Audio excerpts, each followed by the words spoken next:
So hello everyone. अभी क्या है कि अभी ये दूसरा क्वेश्चन है सेम शिफ्ट 3 14 मार्च का। ठीक है, तो चलो इसको देखते हैं और समझते हैं कि कैसे इसको हम लोग सॉल्व कर सकते हैं। ठीक है, तो सबसे पहले समझते हैं कि इन सीरीज रेजोनेंस सर्किट बोला है, तो सीरीज रेजोनेंस सर्किट होता कैसे है वो सबसे पहले देखते हैं।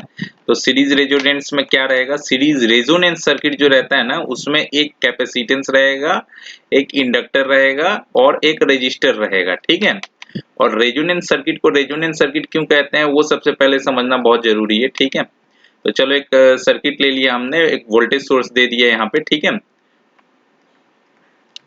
ठीक है, और ये रेजोनेंस सर्किट है, ये एल है, ये सी है। ठीक है, तो अब सबसे पहले समझो कि रेजोनेंस होता क्या है। ठीक है, कभी भी एक सर्किट में, जैसे ये देखो तीनों चीज सीरीज में लगे हुए हैं। ठीक है, तो इनमें ट्रू और फॉल्स बताना है, तो सबसे पहले समझ लेते हैं कि ये एक सीरीज रेजोनेंट सर्किट है। ठीक है, सीरीज रेजोनेंट सर्किट है ना, रेजोनेंस सर्किट।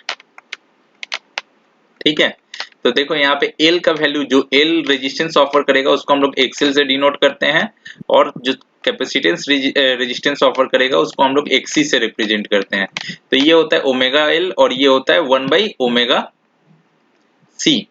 ठीक है, तो अब देखो ये जो कंडीशन होता है कि कभी भी क्या है कि if X L is equals to X C, तब इस कंडीशन को हम लोग रेजोनेंस कंडीशन कहते हैं। ठीक है, इस कंडीशन में क्या होता है कि एक्सएल और एक्सिस दोनों बराबर हो जाते हैं, और मोर और लेस शॉर्ट कंडीशन के जब बराबर हो जाते हैं, दोनों एक दूसरे को कैंसिल करने लगते हैं, तब ये सर्किट जो है मोर और लेस रेजिस्टिव सर्किट की तरह सिर्फ एक्ट कर देता है। अब सर्किट में सिर्फ रेजिस्टेंस रहता है, और ये दोनों पार्ट इंडक्टेंस के जगह पे भी शॉर्टिंग, कैपेसिटेंस की जगह पे भी शॉर्टिंग, और ये जो पाथ है ये टोटल सिर्फ एक रेजिस्टिव पार्ट रह जाता है। तो अब रेजिस्टेंस का जो पावर फैक्टर होता है वो क्या होता है, यूनिटी होता है।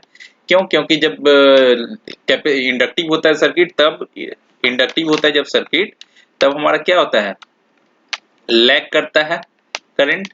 जब कैपेसिटिव होता है तब क्या होता है, जब कैपेसिटिव होता है तब हमारा करंट लीड करता है ना।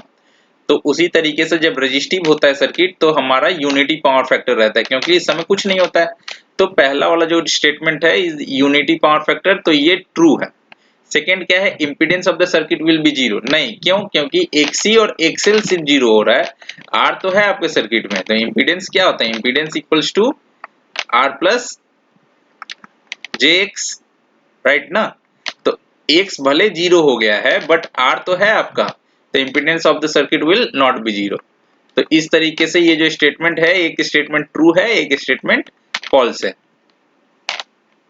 चलो ऐसी वीडियो के लिए इस चैनल को सब्सक्राइब कर लो, और भी ऐसे वीडियोस ला रहे हैं हम। ठीक है, हर क्वेश्चन पेपर का क्वेश्चन सॉल्व करके इन डिटेल बता रहे हैं।